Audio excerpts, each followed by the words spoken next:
So why did economists not predict the financial crisis?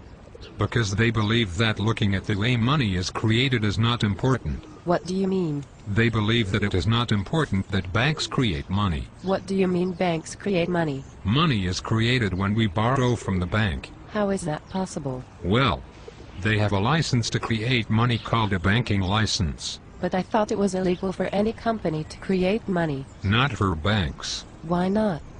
Because economists believe that it is okay. Is it okay for me to create money? No. You will go to prison. So why is it okay for banks to create money? It is called fractional reserve banking. What is that? It gives banks the ability to create money. But why would banks be allowed to create money? Because economists think it is okay. Why would they think that it is okay? Because universities told them it is okay. So why does the government not create money? Because if they were in charge of creating money, they would create lots of money to meet the demands of the public, to win votes. And this will cause inflation. What is inflation? That is when prices keep going up. So why would politicians cause inflation if they were in charge of creating money? Because politicians can only get votes from the public if they promise to spend lots of money. So the government cannot be trusted to create money. That is correct. So they allow banks to create money instead. That is correct. Can banks be trusted to create money? No. That is why we get a financial crisis. Why? Because they create more money by issuing more loans. And the more loans they make, the more money they make. This means they will always want to create more money. How do they do that? Through a process called fractional reserve banking. Just look it up in Google. So if almost all money is created as loans, how do we repay the interest on the loans? We cannot. What do you mean? The interest to repay all loans does not exist. So how do we repay the loans? Easy. We borrow more. So for our system to stay alive, we have to borrow more. That is correct. So banks have to issue more loans in order to keep the system alive.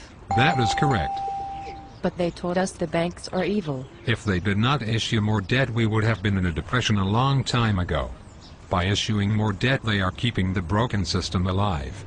This is holding off the depression for a bit longer, whether they know it or not. But what about all the talk on the news about reckless bankers and bonus scandals? It is easy to get people angry at the banks. This diverts attention away from the problems in our system. It is easier to explain. Everybody wants to blame somebody. Bankers are the most obvious choice to blame because they were creating the debt and have gained the most from the system. However, most do not realize that we have to create debt to keep the system alive. And they have kept the system alive a little bit longer.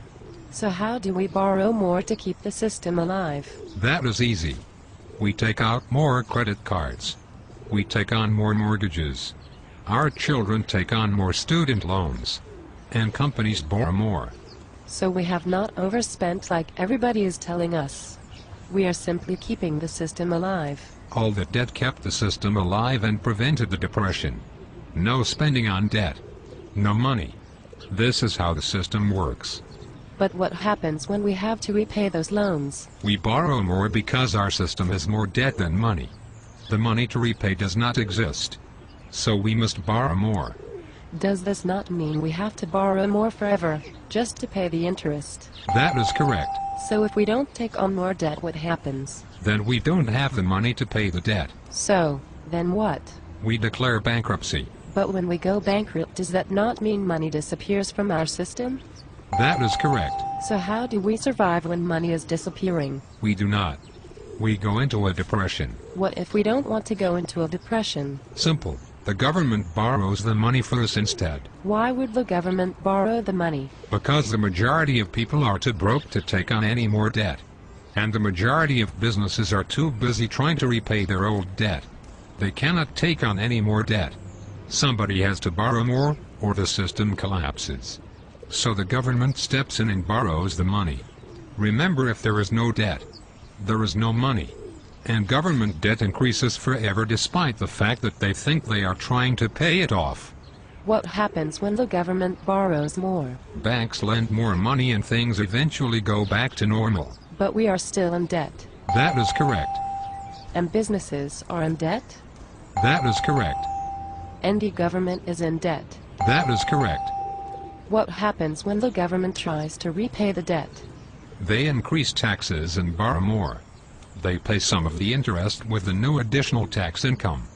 They pay most of the interest with more debt. It is called a Ponzi scheme. But how can the taxpayer pay the extra tax when we were too broke to repay our debt in the first place? We cannot. So what happens next? The government borrows more for us instead. What happens to the government debt? It increases forever. What happens when the government can no longer pay the interest on the debt? Then the government can borrow it from the central bank. How? Through quantitative easing. So the government borrows it from the central bank. That is correct. Where do they get it from? Simple. They create it. How do they create it? They just create it in a computer. Then what? The government needs to repay it plus the interest. But the money to repay all the debt back plus the interest does not exist. That is correct, so the next step is to increase taxes. Forever? But then we go deeper into debt? Correct, that is what economists call economic growth. So what happens if the government cuts back and stops spending? Then the economy goes into a depression. We get angry at the politicians. We blame whoever the current political party is. We then vote to change political leadership. The politicians then get angry at the bankers. The bankers take a bonus and resign. We then blame the regulators for letting it happen. The regulators then debate about how to patch up the broken system and keep it alive a little bit longer. But the problem still continues. We then blame capitalism and call it a failure. But we never look at the money system itself. We just continue to blame and get angry at whoever the newspapers tell us we should get angry at this week. So the only way to keep our economy going is for the government to borrow more forever. That is correct. So why do the politicians say they are committed to paying off the debt? They cannot pay it off. So if they start paying off the debt and spending less, we will move into a depression. That is correct. On the other hand, if they continue to borrow, we do not get the depression. But eventually the system will go bankrupt and collapse. But politicians can probably delay it until the next political leader. So to increase debt forever is the better short-term solution? Is that why they bailed out the banks? That is correct. The bank bailouts were to increase debt and stop money from disappearing. This delayed the depression. Why doesn't the central bank just give the money to the government debt-free? Because economists think that it is okay for banks to create money as a debt. Why? Because this is what they were told at university. There is another way to pay the interest. We can get some money from the third world. In part 2 I will tell you more. So how else can we pay the interest? We can go to third world countries and take some of their money that they have created as debt. How? By selling goods to them through exports. But aren't they already in deep debt? That is correct. Why? Because they copied our money creation system. What do you mean? It started with the Bank of England. Then what? Then America copied our system. Then what? Then everybody copied America. And now? The whole world has more debt than money. And we all have to increase debt forever. To pay back the interest that does not exist. How? Either ordinary people take on more debt, or businesses take on more debt, or the government takes on more debt, or another country takes on more debt and gives it to us. But if everybody is in the same situation, how do we win? We don't. So the whole world loses. That is correct. This is crazy. That is correct. What now?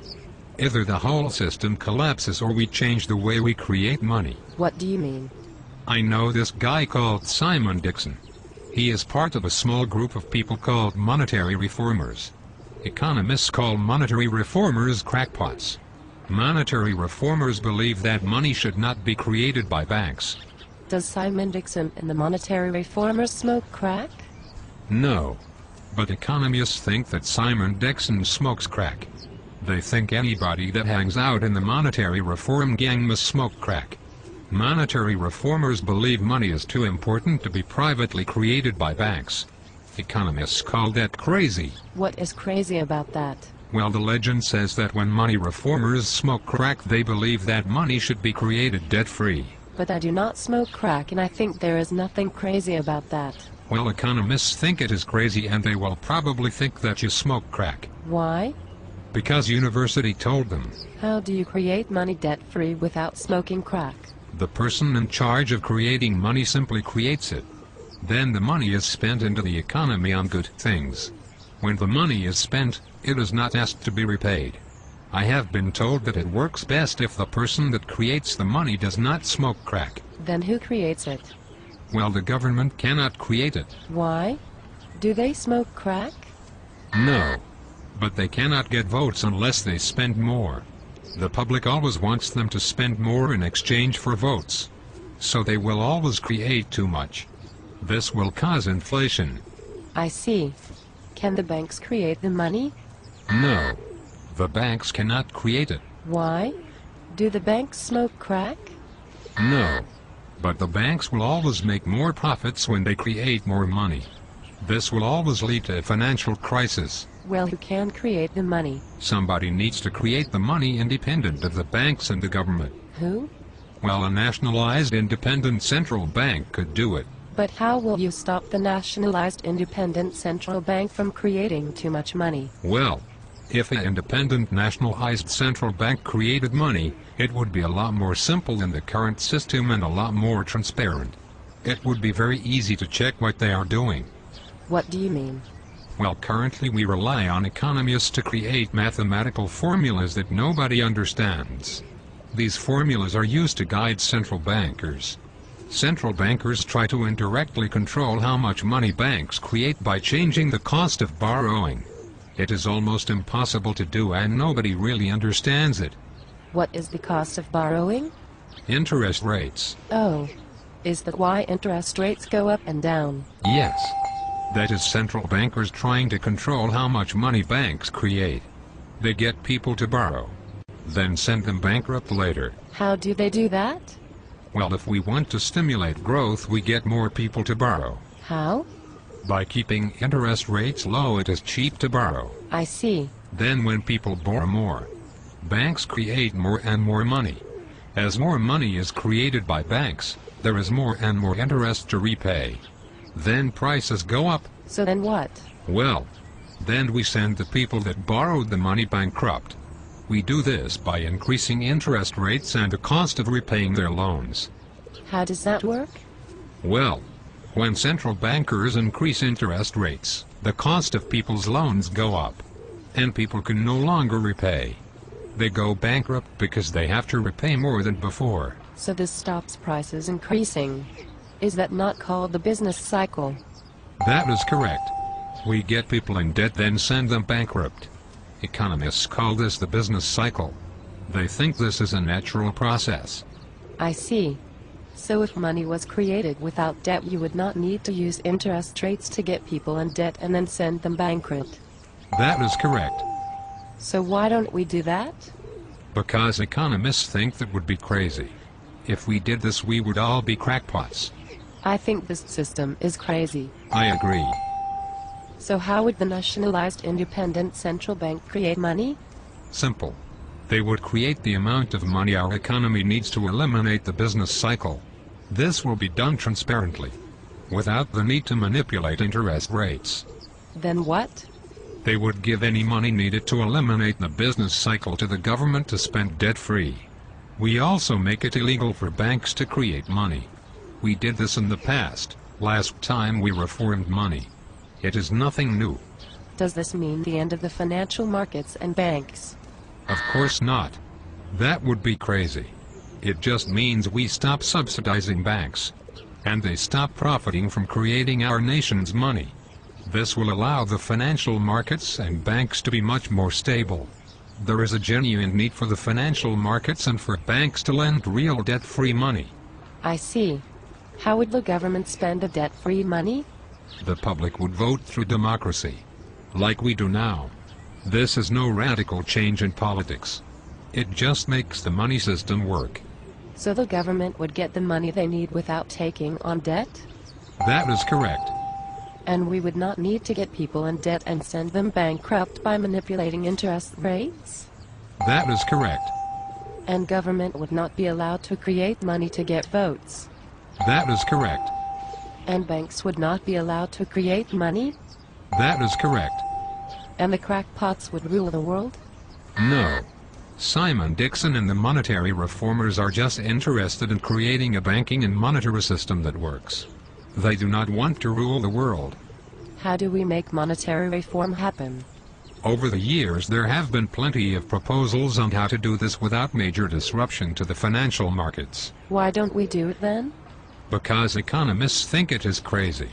So they don't teach it at university. They would have to admit that Simon Dixon and the monetary reformers are not actually smoking crack. Only then could we start making progress before the system collapses altogether. I think economists are crazy. I do too. What now? We either wait for the entire system to collapse, or we reform the way we create money. How do we let the government know? We have to get the economists to stop thinking Simon Dixon and the monetary reformers are smoking crack. Let's do it. Where can I start? By showing the economists that money is important to economics and they should take a look. I think somebody is filming us. Perhaps we should forward the recording of this conversation on to them. Okay, I will tell my professor. Good luck. I will try to get the video and upload it to www.simondixon.org. And you can forward the recording to them. Great.